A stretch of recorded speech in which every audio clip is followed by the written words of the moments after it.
Welcome to Let's Talk to Animals. My name is Shannon Cutts. I am an animal intuitive and sensitive Reiki master practitioner. And if you're watching the video version, I'm also mama to a precious little 4-month-old puppy with wings named Petal. Today, we're talking with Cindie Carter from Walks and Wags and Social Dog Podcast. I'm super excited to have you with us, and I'm really loving your t-shirt. Thank Really you. loving it. Yeah. Wine, dogs, and weekends. You can't go wrong with that. Not going to assume everyone can see it since we're a vlogcast and a podcast, but Cindie and I share a common passion for increasing connection and heart-centered communication between people and their companion animals. So if that sings to your heart, I want you to know that you're in the right place. I also want to share, if you have found Let's Talk to Animals, my podcast, for the first time, we are really all about demystifying and de-wooing interspecies communication and connection. And so that's kind of the mission. The first 3 seasons of Let's Talk to Animals, we really spent a lot of time talking to my colleagues, fellow animal communicators, holistic pet practitioners. And for season 4, it's been kind of a blend so far of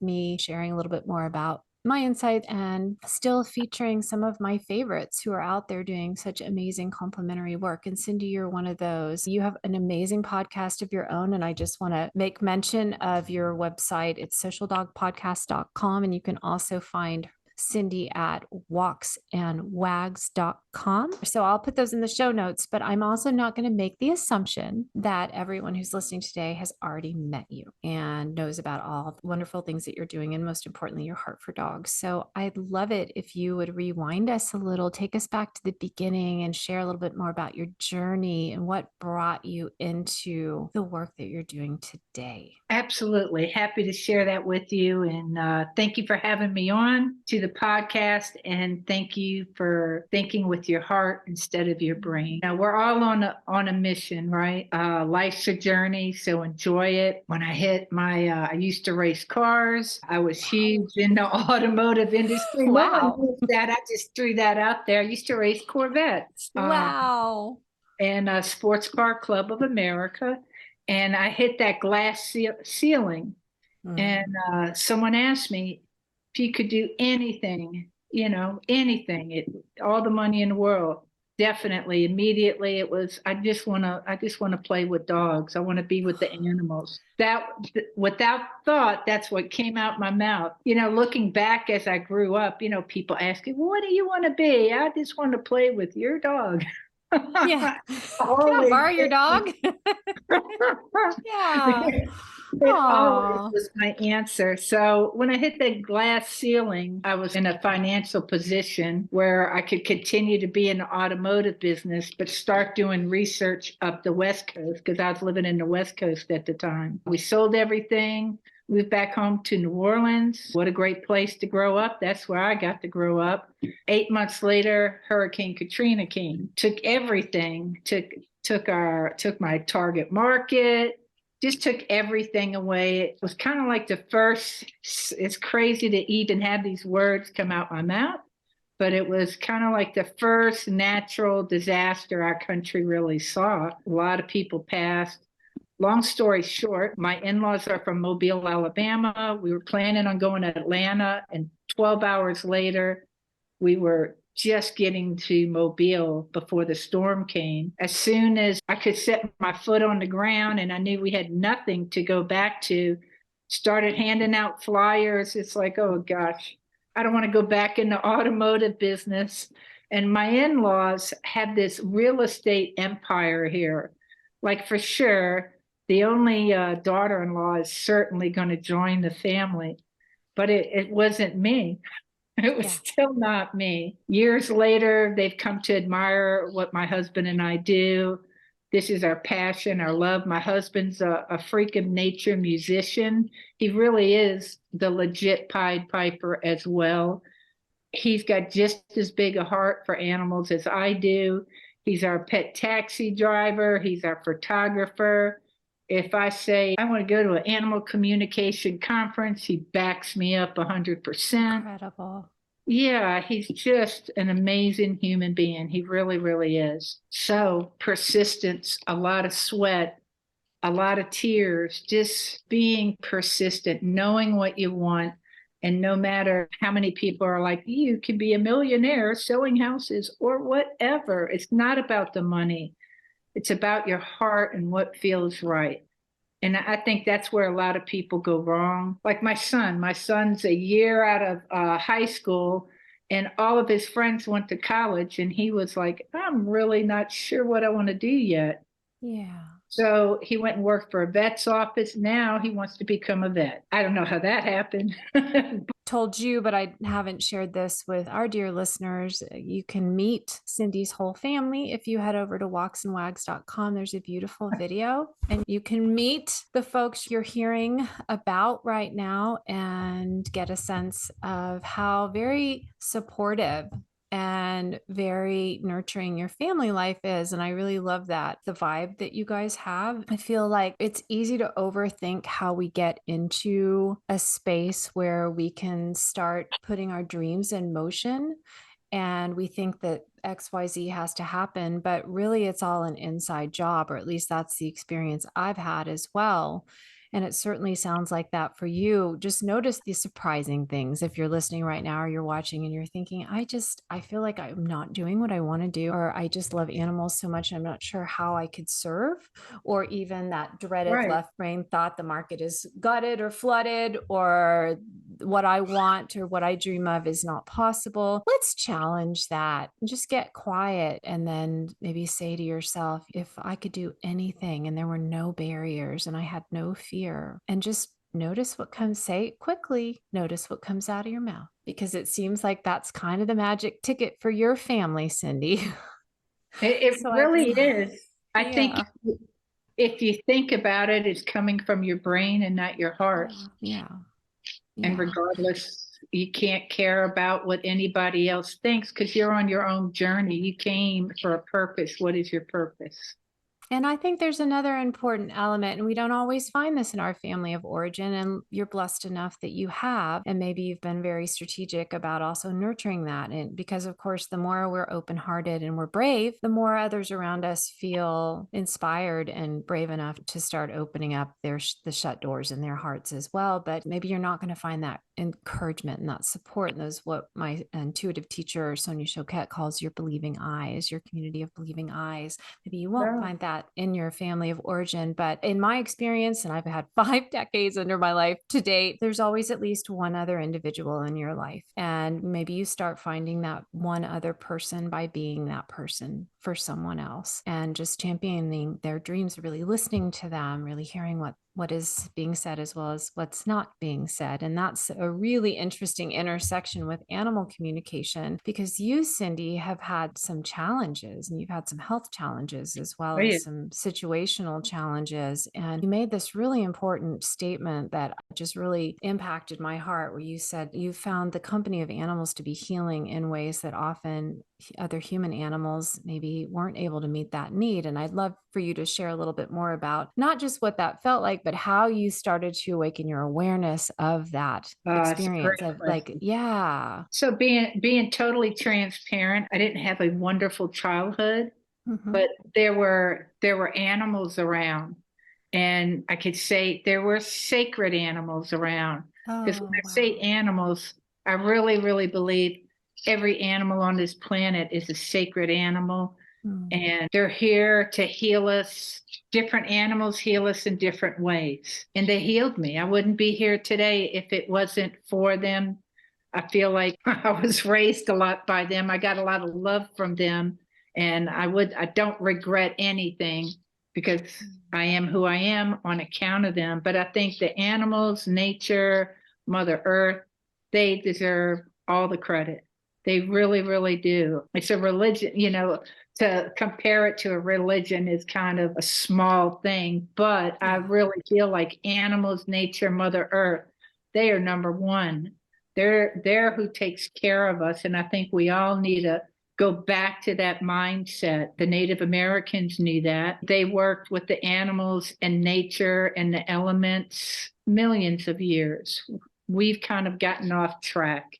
And I think the animals and nature are trying to wake us up and say, come on back, help us. Let us help you to come back. So I hope I answered your question. I think I did. Absolutely.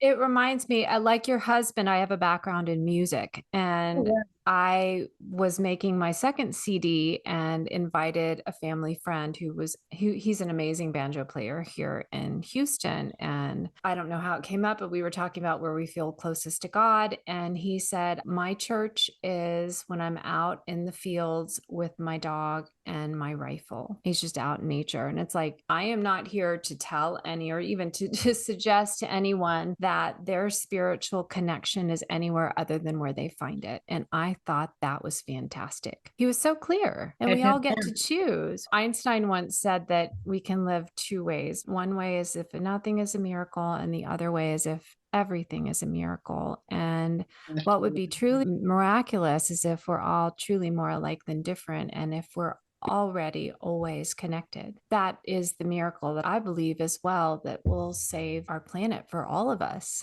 I do too. We are all connected. Every single one of us, we are all connected. We're connected to the dogs, the cats, the birds, the frogs, whatever. We're all. Oh, we have so many little peepers right now. We just had a few days of really intense storms, and all of a sudden, I guess somebody laid a nest, and there's all these cute little peeper toads just hopping around, and it is so marvelous. And it's like, those are the things when, if you're listening or you're watching right now and you stop for a minute, you can say, what really makes my heart sing? We're going to assume that if you're listening to Social Dog Podcast, if you're listening to Let's Talk to Animals podcast, you're probably our kind of people, right? You're kind of a nature loving, appreciative, caring, empathic person. And Cindie, I also really resonate with your vulnerability in sharing that maybe your childhood wasn't idyllic, but so many conversations I've had, and even in my own childhood, I've discovered that somehow that almost seems to be, if not necessary, advantageous to opening the heart and developing that empathy channel, giving us the courage to see past someone else's struggles into who they truly are. And that includes not just other human animals, although that's very helpful that we have that skill, but also the non-human animals. I know you do a ton of work with rescue. I'd love to hear a little bit more about how you got involved with that, but that seems to me to be an essential component of working with rescued animals who are coming in with their own very complex histories, broken homes, trauma, abuse, and your ability to be able to see the essence of them, who they truly are versus their circumstances. I don't know if you have had a particular experience that you'd like to share with us, but I certainly was very moved by the work that you're doing, and I'd love to hear more about that. Thank you. Rescue work is it attracts a lot of different people. So I want to say this first. I want to go back just a little bit. Mm-hmm. So the animals are quite capable of healing us, and they do heal us if we allow. And when we're children, we allow. When we become adults, we forget that we had that gift, right? So whether it's a good therapist or a good life coach that will teach you, if you've gotten to that part and you're not open, that will help you to be transparent and to be open, or ask the animals to help you achieve that. But you only know what you know. So you don't know to ask for it if you don't know you need it, right? So that's where a great therapist or a great life coach comes in handy. Summer McStravick is my life coach, my personal life coach, and I've been with her for years and just growing and growing with her. So now going to the rescue, you have to be sure that you love yourself, that you're balanced. We're not all perfect, but every day we strive and do something for ourselves to make ourselves a better person. So we have to be responsible for our energy, whether you're stepping into a rescue or an animal shelter. You cannot bring baggage to go help another animal of any kind, human, canine, avian. You have to be responsible and balanced. So when you go in there, you're able to take a step back and not get drawn into the drama, but to listen to the dog. Every single one is different, or the cat, or the horse. Every single one is different. There's not another you, there's not another me. We're it. We might have doppelgangers out there, right? But they're not us. They're different. So you pull that individual animal out and you just breathe with them. You take them out in nature. Nature is healing. At this particular Mobile County Animal Shelter, which is my heart, I take them out into the yard. I just sit. I breathe. I ask Sasa, the animals, nature, Mother Earth, help me to help them. I'm here. Use me however you can, or I can scan the dog and see how the dog is feeling. And if something comes to me, whether it's an animal or an element, and I work on the dog until the dog walks off and is like, I'm good, I've had enough. And then you have this little bond with that dog. But the moment next time you step in that building and that dog just hears one word come out your mouth, they're like, I'm over here, I'm over here. They know you're there. But it's just respecting every animal. We're all connected. Who's to say I'm better than any of those dogs at the shelter? They may have, and I'm sure they do, have the most amazing gift to share with whoever their future family is. And that family that adopts that dog really needs that dog more than the dog needs them, without a doubt. And if people realize that, they'd be paying thousands for these dogs in the shelters, because those dogs are healers. They are bona fide healers.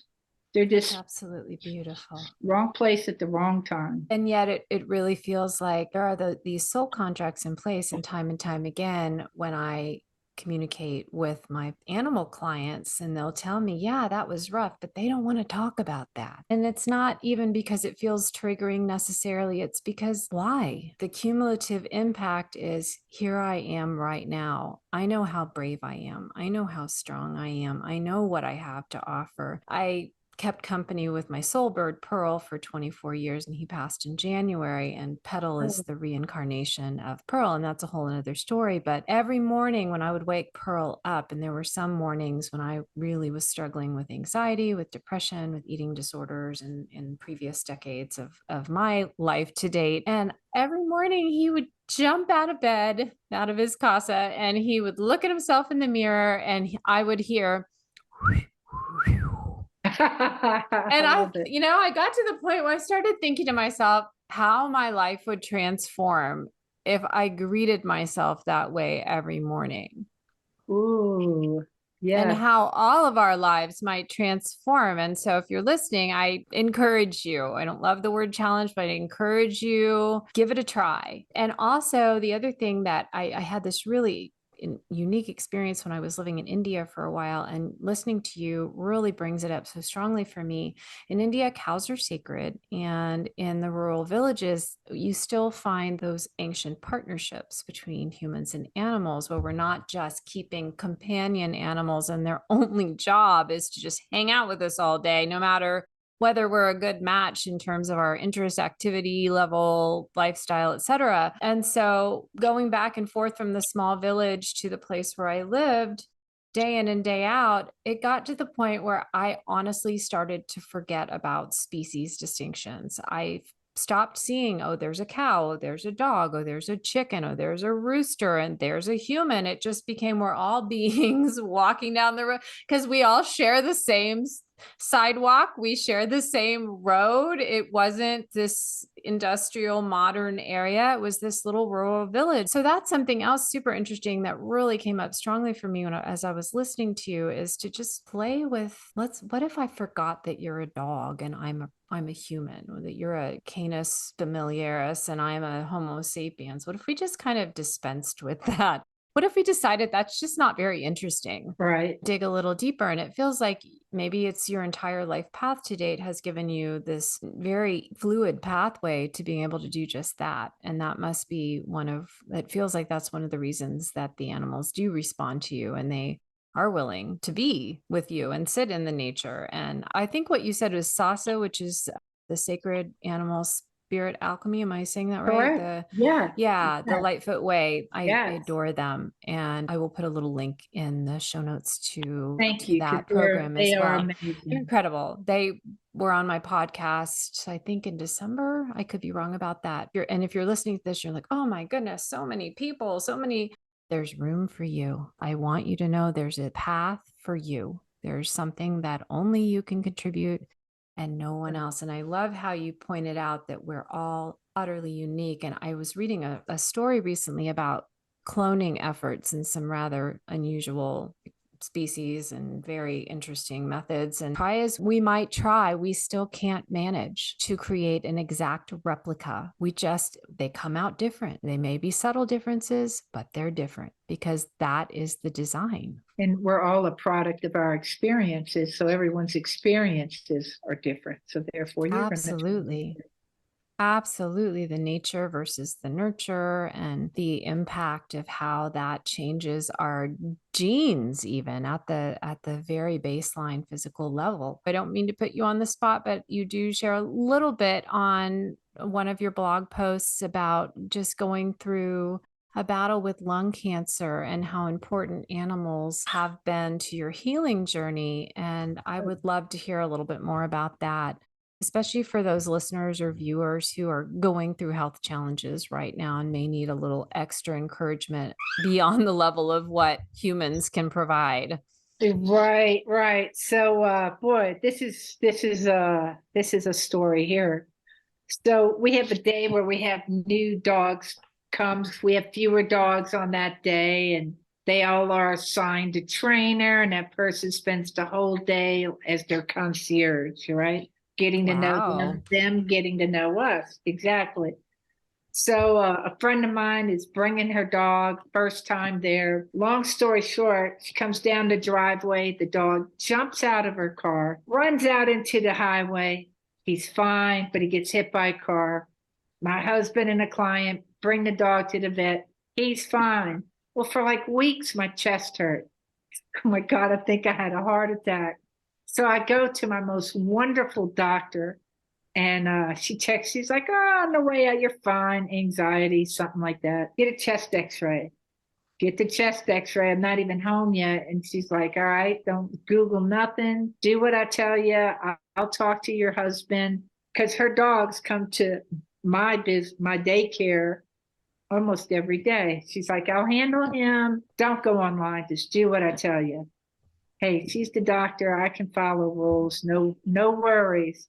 So this every step of my journey, couldn't have planned this if I tried, was a client. From my surgeon to all the anesthesia people, everything, chemo, you name it. Everyone was like, Cindie Carter, what are you doing here? And I'm in a room like with a bunch of like 70-year-olds. I'm like, oh my gosh. From New Orleans, a lot of secondhand smoke.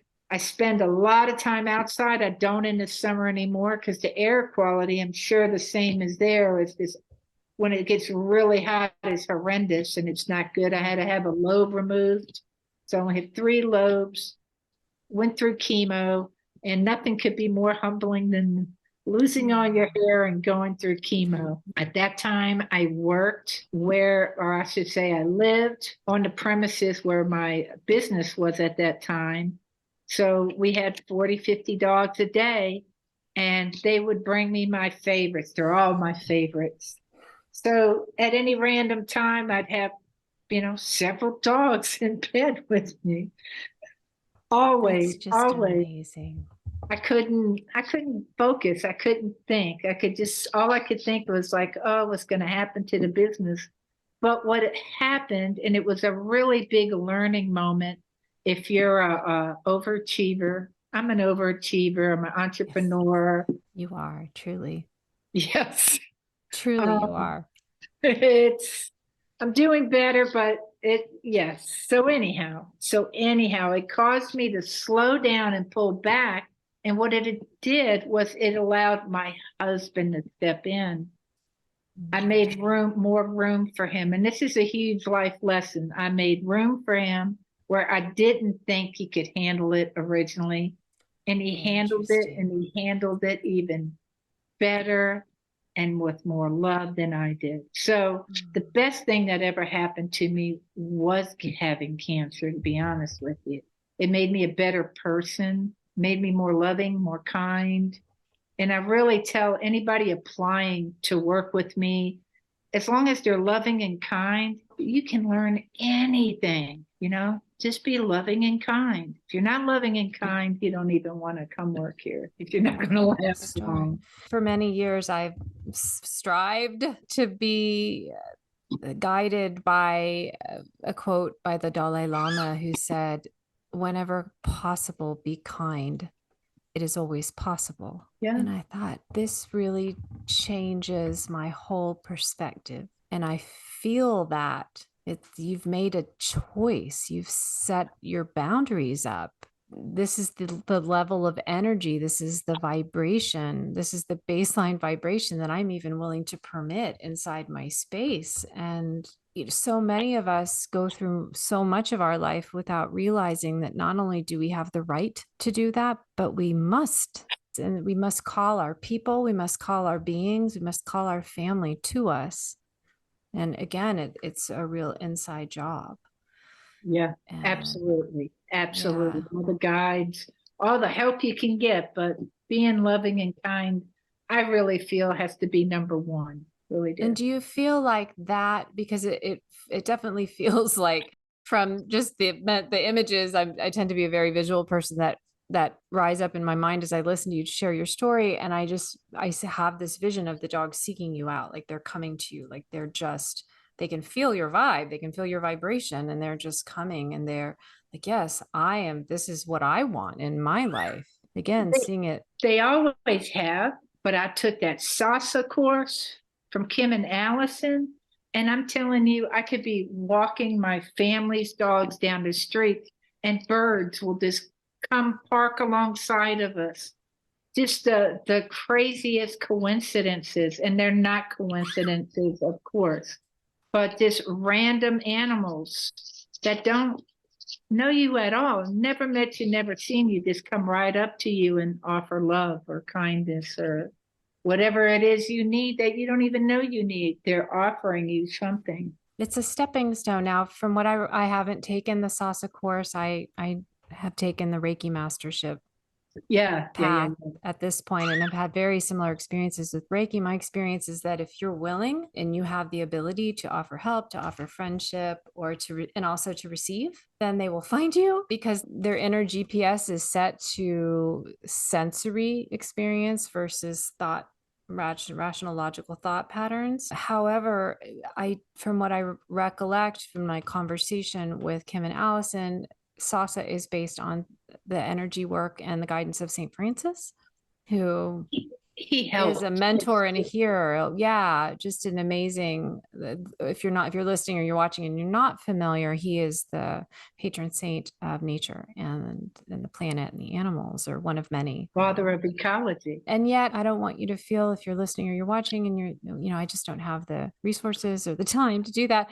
It's not necessary. It's certainly something to put on the bucket list. I went ziplining this past weekend, checked something off my bucket list because it was the right moment, and I was called and I came. So you can add it to your bucket list, but you can do something as simple as just going outside and grounding yourself. Stand with your bare feet on a little patch of earth and just invite the planet to guide you. Ask for help. Ask for the animals to show you the way. And they will. I'd love to kind of bring us full circle. We've danced around the topic of animal communication and where that meeting point is, but I'd love for you to share any story or experience you've had that has demystified or de-wooed animal communication, or just maybe given you a real inner knowing, a feeling that it's real.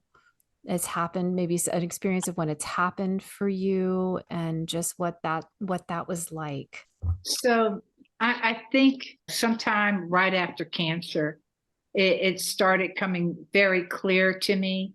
But I think, what's the word for it? I was like, it certainly can't be me. Like yes. Okay. Doubting. Yes. I was doubting, right? So here, my favorite story is this one here. I have a friend in Alaska who's actually my business coach, and she has a Frenchie named Newton. She's been coaching me for years as well. And every time we'd start on a Zoom, I couldn't hear her because he was talking. I've never had this happen before. He would be talking, so I'd have to ask her constantly, can you repeat that, please? And I'd be like, stop, give me a minute. I didn't know her that well in the beginning, but the more we got to know each other, it's like, oh, we were so in alignment that, she would just Zoom me for us to talk. But what was going on was he was going through his final stages, but he was so afraid of what was going to happen to her and her self-care that he didn't share it with her. He was sharing it with me. And I think the attraction is the energy. I really, really do. I think animals immediately pick up our energy. Is this someone I can approach? And then as soon as he had someone he could approach, that was it. There was no quieting him, but he was such a gentleman. Oh my gosh. It's been about a month and a half since he's transitioned. And I've tried contacting him, but I know without doubt he will communicate with me. So because he did any time of the day or night. Like when it was time, he was like, it's time, it's time. Okay. So anyhow, I had like a year and a half beautiful relationship with this dog in Alaska that I've never met. And I love him like I love my own. Yeah. And to say the bond and the connection is as deep as the ocean. It's really beautiful. And I feel just as much love for him now as I did before he transitioned. Mm-hmm. He's still there. He hasn't gone anywhere. I think he's in a different dimension. That's just my thought. Having a great time, a great time. I've experienced dogs that have transitioned over visiting our facility. They had such a great time there. Now that'll make you cry. But what a blessing and what a gift to say, oh my gosh, they loved us. They loved the facility so much. They're back there with their friends. What, I don't care what anybody thinks. They're happy, I'm happy. That's all that matters. That's all that matters. It's all, whatever drama's going on anywhere, people will look at me and they go, you're just about the animals. That's all. I'm not in your drama. I am just here for the dogs or the animals, or I won't get involved in drama.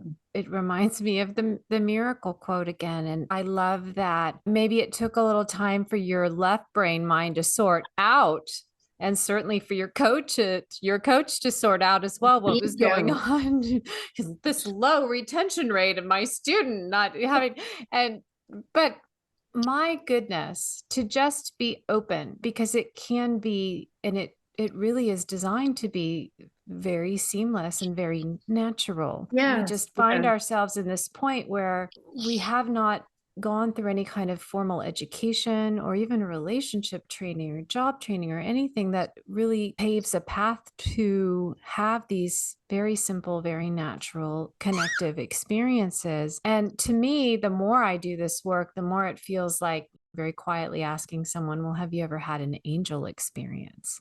And I found that most people do.